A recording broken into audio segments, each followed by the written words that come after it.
That old devil conceit, Existential Rationalist Fundamentalism.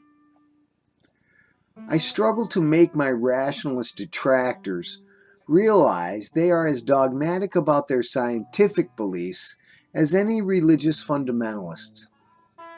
But I believe they are not really motivated by intellectual debate or even the hope of the possibility of the spiritual worldview, but are more a victim of the narcissistic epidemic of our modern world.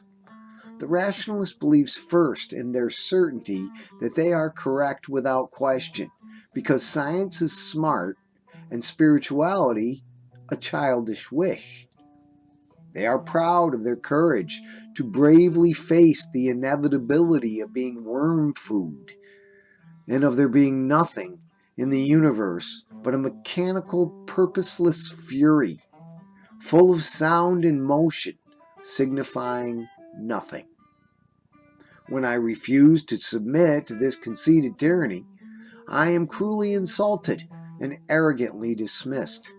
When I maintain the absurdity of wasting consciousness by having a human life for almost 100 years of personal struggle and hope and growth that just disappears into nothingness and is lost, they resort to name-calling and ridicule or ignore it by asking for verifiable, measurable evidence. I point to the galaxies and I say, why is this unfathomable infinity swirling all around us if there is nothing more to life? Just a mechanical result of fixed unconscious forces on a scale so vast we can hardly conceive of it.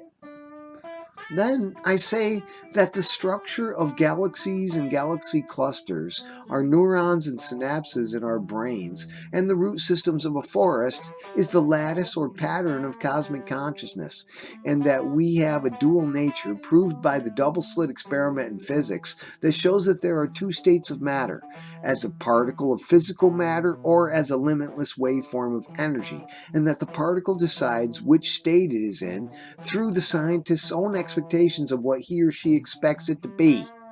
And this doesn't seem to hint to these mega intelligent rationalists that the subatomic particle has consciousness just like everything else.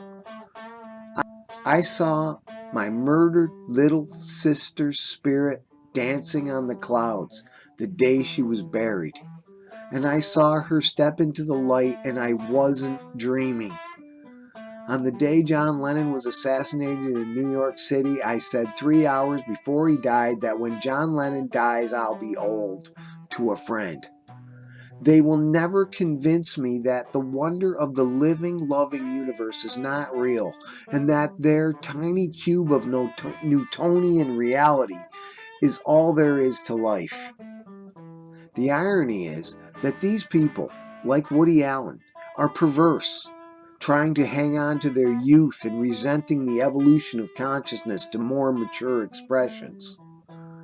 They are disheartened and unimaginative and resentful of life, death, loss, sickness, and evil, the law of karma, and the poetry and peace of the true spirituality, and the symbolic power of the mind means nothing to them but a childish fancy, and they arrogantly and conveniently relegate anything outside their cube to unworthy of serious consideration and as an object of intellectual disdain.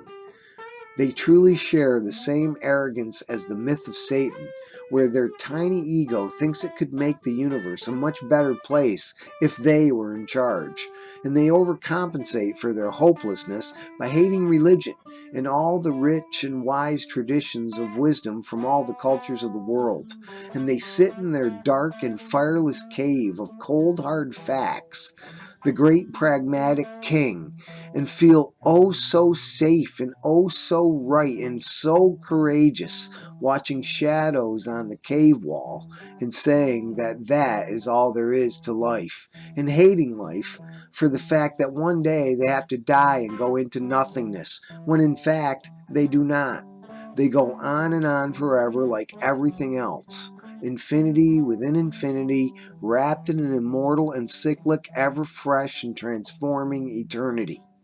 The only thing they lose is their precious ego, a fallacy fashioned by time and space and culture.